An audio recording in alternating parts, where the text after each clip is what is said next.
जय महाकाल। मित्रों नमस्कार, मैं हूं आचार्य श्रीरमण और आप देख रहे हैं मां शक्ति। आज का हमारा जो विषय है वो केवल और केवल कुछ जानने के लिए, कुछ समझने के लिए, जो हमें समझनी चाहिए अपने जीवन में बातें, उसके लिए। अगर अच्छा लगे तो जरूर सुनना। होता क्या है, हम सभी सनातन धर्मी हैं और सनातन धर्म का अवगाहन करते हैं, किंतु हमें हमारी मातृभाषा जो देवनागरी लिपि है उसका तो हम जानते हैं, उसकी भाषा को तो समझते हैं जो कौन क्या बोल रहा है, किंतु हमारी जो देव भाषा है वह है संस्कृत। और संस्कृत के बारे में हमें इतनी जानकारी नहीं है। उसका परिणाम क्या हो सकता है, कुछ अनुस्वारों की गलती से, कुछ शब्दों की गलती से, वो शायद हमें वो भी पता नहीं है। घटना है पूर्व काल की घटना है। रावण सभी जानते हैं। तो उस समय भगवान शिव उसके समक्ष प्रकट होते थे, वहाँ पर आते थे। वेद पढ़े विद शंभ पुजावन रावण शो नित्य आवे, यहाँ तक गोस्वामी जी ने लिख दिया। बोले विधाता ब्रह्मा जी वेद का पाठ करने के लिए रावण के यहाँ पधारते थे और भगवान शिव पूजा करवाने के लिए रावण के दरबार में उपस्थित होते थे।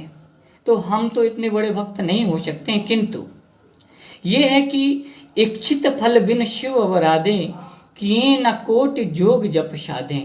भगवान शिव की आराधना के बिना यदि आप चाहें कि कोई आपको फल की प्राप्ति हो जाए, वो संभव नहीं है। भगवान विधि अर्थात ब्रह्मा जी और भगवान विष्णु भी भगवान शिव की उपासना करते हैं, क्योंकि कालों के काल महाकाल, देवों के देव महादेव भगवान शिव हैं। और तो और यहाँ तक कि भगवान श्री राम के लिए जगत गुरुम च शाश्वतम तुरीयमेव केवलम जगत गुरु की उपाधि दी गई। भगवान कृष्ण के लिए कृष्णम वंदे जगत गुरु कहा गया, लेकिन भगवान शिव के लिए कहा गया है तुम त्रिभुवन गुरु वेद वखाना। महाराज उनको तीनों भुवनों का गुरु बताया गया। तो भगवान शिव तो वैसे भी आशुतोष तुम अवधर दानी, आर्त हरऊ दीन जन जानी। आप आर्त दुख का हरण करने वाले हैं महादेव। ऐसे भगवान शिव की हम सभी इस पावन श्रावण मास में आराधना कर रहे हैं। बड़ा ही सुलभ हो रहा है जो लोग आराधना कर रहे हैं। भगवान शिव की उन पर विशेष कृपा है, और जो नहीं कर पा रहे हैं भगवान उनको सद्बुद्धि दे, वह भगवान की आराधना करें। किंतु हमें कुछ चीज़ों का ध्यान रखना चाहिए। हमारा जो विषय है, हम जिस विषय की चर्चा करना चाहते हैं वो ये है कि हमें संस्कृत का ज्ञान होना आवश्यक है कि हमारे जो आचार हैं, हमारा पूजन करवा रहे हैं, क्या वह संकल्प सही पढ़ रहे हैं या नहीं, इस बात का भी हमें ध्यान देना चाहिए। जैसे कि अभी ऑनलाइन कथा जो चल रही है,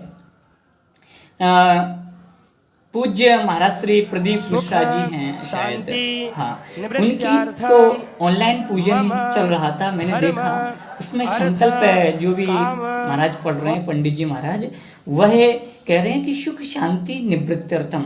तो मित्रों आप ये बताइए, आपने जो भी सकाम आराधना की है, सकाम आराधना का संकल्प जो होता है वो फलदायी होता है, ये निश्चित बात है। निष्काम भाव से आराधना करोगे तो एक बार इष्ट आपके ऊपर आपको छूट दे देगा।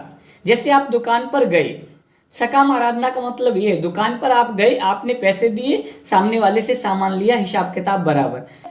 मज्जन फल पेखिए तत्काला, मज्जन फल तुरंत फल प्रदान करती है सकाम आराधना। तो सभी ने ऑनलाइन पूजा की, भगवान शिव का अभिषेक कर रहे थे। पंडित जी संकल्प बोल रहे थे कि सुख शांति निवृत्त्यर्थम, सुख शांति से निवृत्त हो जाए।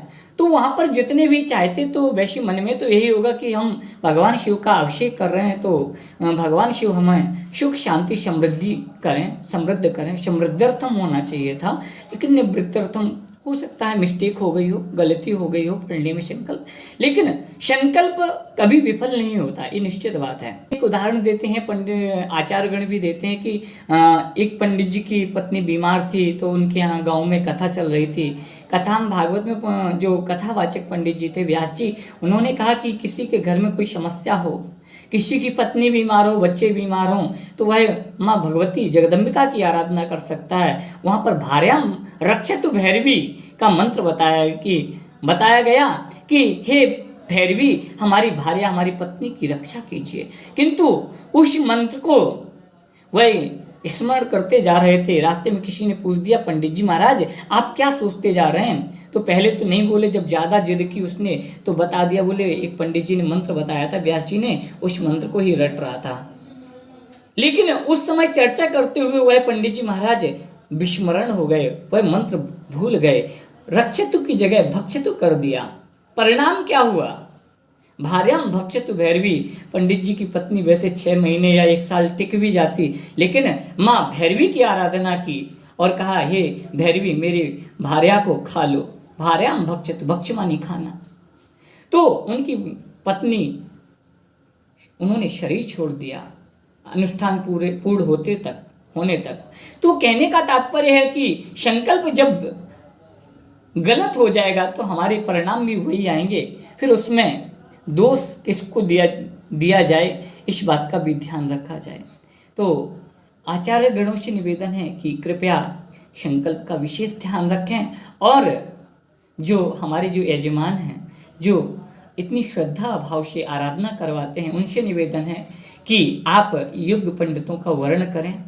जो अभी मैंने कुछ दिन पहले एक वीडियो देखा था रमेश भाई ओझा का, बहुत बड़े आचार्य हैं, कथा व्यास हैं, बड़ा अच्छा लगा। उन्होंने कहा कि विद्वानों से ही पूजन करवाएं, क्योंकि जब विद्वानों से पूजन करवाएंगे तो निश्चित तौर पर आपका पूजन सफल होगा। उसकी विधि, क्योंकि आराधना में 3 चीज़ों की शुद्धि की आवश्यकता होती है, तो आपको सफलता अवश्य मिलेगी। मंत्र शुद्धि, क्रिया शुद्धि और द्रव्य शुद्धि। सर्वप्रथम मंत्र शुद्धि होना चाहिए, और फिर क्रिया कैसे कर रहे हो, किस अवस्था में हो, कितनी पवित्रता से कर रहे हो, और जो क्रिया की जा रही है वो सही की जा रही है या नहीं। और फिर द्रव्य शुद्धि, आपका धन कैसा है। आप सोचो कि हम किसी का मर्डर कर दें, वो वाला पैसा पूजा में लगाए, वो लाभ देगा, हमारे पाप सब कट जाएंगे।